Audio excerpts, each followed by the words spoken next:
पूरे डिस्ट्रिक्ट में एक सेंटर बना है, उसको आपने 21 थानों की पासिंग बंद करके वहां पे चला दिया। ये तो सामने सामने पता लगता कि एक कंपनी को बेनिफिट देने की बात है, ये व्यवस्था परिवर्तन ही। हमें शर्म इस चीज की है कि क्यों 21 सेंटर को बंद करके एक ही सेंटर खोला गया। क्या किसी व्यक्ति विशेष को आप फायदा देने के उसमें हो? 21 स्थानों पर ये पासिंग होती थी, अब एक जगह हो रही है। हम इसका विरोध नहीं कर रहे, हम तो पहले सरकार को ये बोल रहे हैं कि ठीक है, जैसे पासिंग पहले होती थी वैसे होती रहे। अगर आपको एटीएस से ही करवानी है तो आप वो सेंटर मेरे शाहपुर में खोल दो, नगरोटा में खोल दो, कांगड़ा में खोल दो। नमस्कार, आप देख रहे हैं द न्यूज रडार और मैं हूं प्रीति। तो दर्शकों, इस समय हमारे साथ ट्रांसपोर्टर्स जो हैं वो मौजूद हैं। फिर टैक्सी यूनियन की बात की जाए या फिर बस यूनियन की बात की जाए या तमाम ट्रांसपोर्टर्स की बात की जाए, क्यों ये आज हमारे साथ हैं, ये चर्चा जो है वो आपके साथ की जाएगी। फिलहाल एक मुद्दा है एटीएस, जिसको लेकर बात जो की जाएगी। फिलहाल हमारे साथ प्रधान है भागसू के टैक्सी यूनियन के, जिनके साथ बात की जाएगी। क्या ये मुद्दा है एटीएस का और क्यों इसको लेकर जो है आज आप सभी जो है ट्रांसपोर्टर इकट्ठा हुए हैं? नमस्कार जी, मैं टैक्सी यूनियन मैक्लोडगंज का प्रेसिडेंट हूँ और आज जो एटीएस सेंटर के बारे में हमने यहाँ पे एक मुद्दा रखा है सरकार के आगे, उसका यही मतलब है कि जो हमारी पासिंग जो थी गाड़ियों की, जो धर्मशाला में होती थी, वो आज गाड़ियाँ में जाके यहाँ से 60 किलोमीटर आगे ले जाके वहाँ पे हो रही है। तो हमें तो शर्म इस चीज़ की आ रही है कि एक डिस्ट्रिक्ट हेडक्वार्टर से आप पासिंग को एक बहुत वहाँ से दूर 60 किलोमीटर आगे ले जा रहे हो। आखिर ऐसी कौन सी आप में वो व्यवस्था परिवर्तन कर रहे हो? आपकी इस चीज को भी आप परिवर्तन कर रहे हो और उस नजर से आप देख रहे हो। अगर हमारी गाड़ी यहाँ पे पास होती है और वहां पे जाएगी गाड़ी, तो आपकी गाड़ी का खर्चा कितना आएगा? और ऊपर से इसका क्या मतलब बनता है कि आप जो सरकारी यहाँ पे एमबीआई आते, आरटीओ आते, क्या आपको उनके ऊपर भरोसा नहीं है? क्या वो जो है वो हमारी गाड़ियों की सही से पासिंग नहीं कर रहे हैं? क्या उनकी पासिंग की हुई गाड़ियां हर कोई एक्सीडेंट हो रही है? जो आप एक सिस्टम जो है वो आप वहां पे फिट कर रहे हो। अगर आपको इतना ही अपने सिस्टम पे भरोसा है तो आप ऐसा सिस्टम क्यों नहीं यहाँ धर्मशाला या हर उन जो 21 डिस्ट्रिक्ट कांगड़ा में 21 पासिंग सेंटर थे वहाँ पे क्यों नहीं फिट कर देते कि वो जो हम वहाँ पे जाके करवाए वो यहाँ पे आरटीएस यहीं पे लगा दे आप, तो हम यहीं पे पासिंग करवा रहे, क्यों हम इतनी दूर जाएं? बात करें कि एक सेंटर जो है वो बनाया गया है, तो पहले कितने सेंटर थे और अभी एक सेंटर बनाने का उद्देश्य जो है वो आपको क्या नजर आ रहा है? सबसे बड़ी बात तो ये है, पहले यहाँ पे मुझे लगता है 20 से 21 सेंटर जो थे वो डिस्ट्रिक्ट कांगड़ा में यहाँ पे पासिंग सेंटर थे।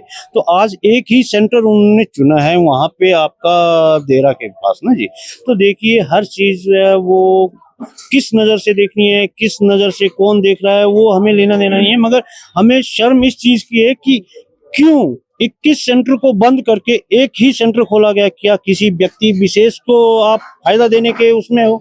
क्या किसी एक व्यक्ति को आप प्रॉफिट देने के उसमें आप वो सेंटर वहां पे लेके जा रहे हो? आपको वो व्यक्ति दिख रहा है क्या जो हजारों की संख्या में यहाँ पे ट्रांसपोर्टर, आपको वो उनका दर्द नहीं दिख रहा है कि वो वहां पे जाएंगे, अपना तेल खर्चा करेंगे, वहां पे जाएंगे, अगर वहां पे पासिंग नहीं होती, आप छोटा सा फॉल्ट होता है तो आप फिर यहाँ पे आके उसको रिपेयर करके फिर वहां पे जाएंगे, तो कितने खर्चे लगेगा? एक छोटी सी गाड़ी के लिए अगर मैं बात करूं अपनी टैक्सी की, तो उस टैक्सी का कितना खर्चा आएगा वो आप दिमाग में सोच सकते हो।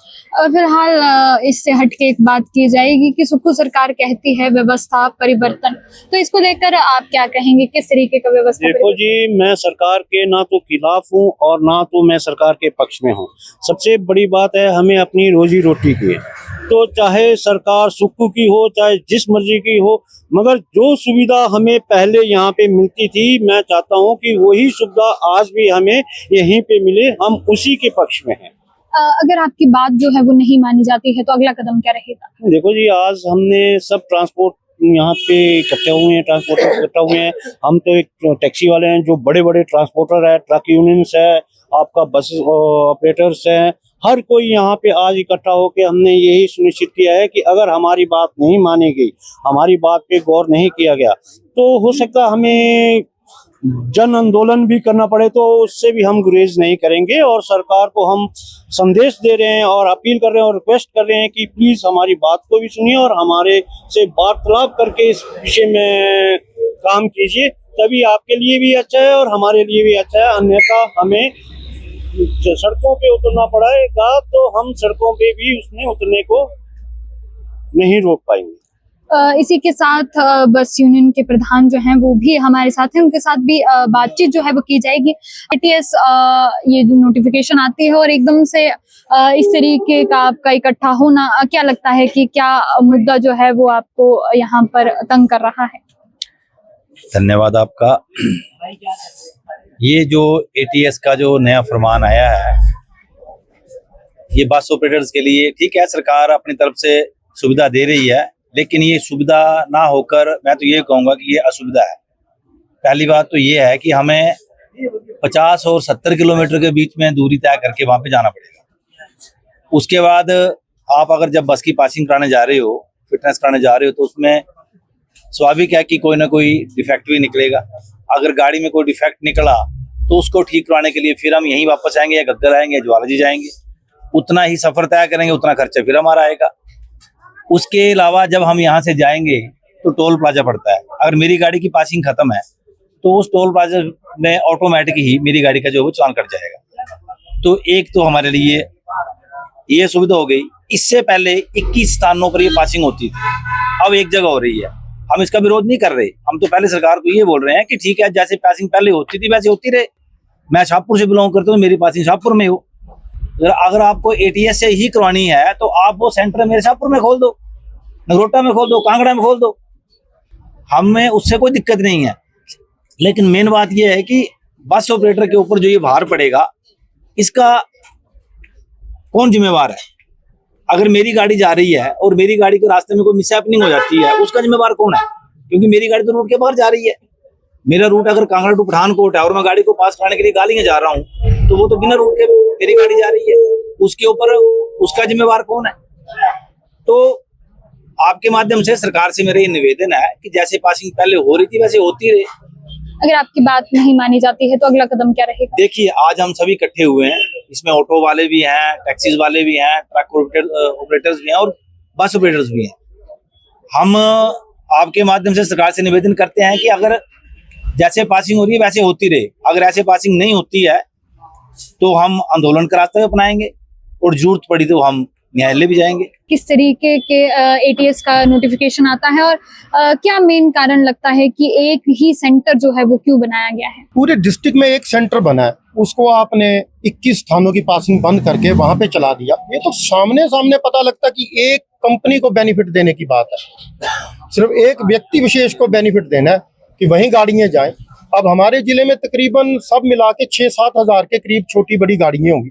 6-7 हजार गाड़ियां एक बंदे के पास जाके पास करानी, जिसको 21 पासिंगों में पास किया जाता था, तो उसको कितना बड़ा बेनिफिट दिया जा रहा है। तो ये नोटिफिकेशन जो है वो कब आई ये नोटिफिकेशन परसों आई है शाम को, और एकदम से आई। नेक्स्ट डे धर्मशाला में पासिंग थी, इन्होंने धर्मशाला की पासिंग बंद कर दी। हमने आरटीओ साहब से जाके मिले, रिक्वेस्ट की, तो आरटीओ साहब ने डायरेक्टर साहब से बात की और पासिंग धर्मशाला की तो करवा दी। अब उसके बाद इन्होंने शाम को कोई भी फीस नहीं कट रही। इन्होंने जिन गाड़ियों की पासिंग है सबकी फीस कटनी बंद होगी, और वहां नीचे लिखा आ रहा है कि आप एटीएस जाके फीस कटवाइए। ये तो किसी एक कंपनी को बेनिफिट देने वाली बात है, वहीं जाके क्यों करवाएं? जहां जहां है तहसीलों में होती थी वैसे वैसे पासिंग होती रहे। सरकार अपने एटीएस खोल दे, हम वहीं पे पास करवा लेंगे। एटीएस हर तहसील में खोल ले, सरकार को क्या कमी है? व्यवस्था परिवर्तन की बात होती ये है, व्यवस्था परिवर्तन ही है। तो इसको लेकर आप क्या कहेंगे? ये व्यवस्था परिवर्तन है उनका कि लोगों को बेनिफिट देने के, जो पहले इन्होंने इन्हीं सरकारों ने पहले हमें बेनिफिट दिया था। हर तहसील में जो ये पासिंग करते थे एमबीआई, अभी रखवाई एक छोटी छोटी जगह पे है, जैसे शाहपुर में पासिंग रखवाई, बाद में नगरोटा बगमा में, धीरा जैसे सब स्टेशन में, हरिपुर जैसे जो सब स्टेशन भी नहीं है वहां पे भी पासिंग हुई है। तो बेनिफिट के लिए खोल ली थी, अब एकदम से बंद करके एक निजी आदमी को बेनिफिट देने के लिए खोल दी। यहाँ से 100-100 किलोमीटर तक कौन दूर जाएगा? मैक्लोडगंज से गालियां की दूरी तकरीबन 70-80 किलोमीटर पड़ेगी। अगर कोई गाड़ी बीड़ की है, एचयू की है, वो कैसे जाएगा? जो इस तरफ इंदौरा की है वो कैसे जाएगा? ये तो बहुत गलत है। इसलिए वे अपना ये वापस ले लें ये वाला फरमान, और जैसे पासिंग चलती थी वैसे चलती रहे।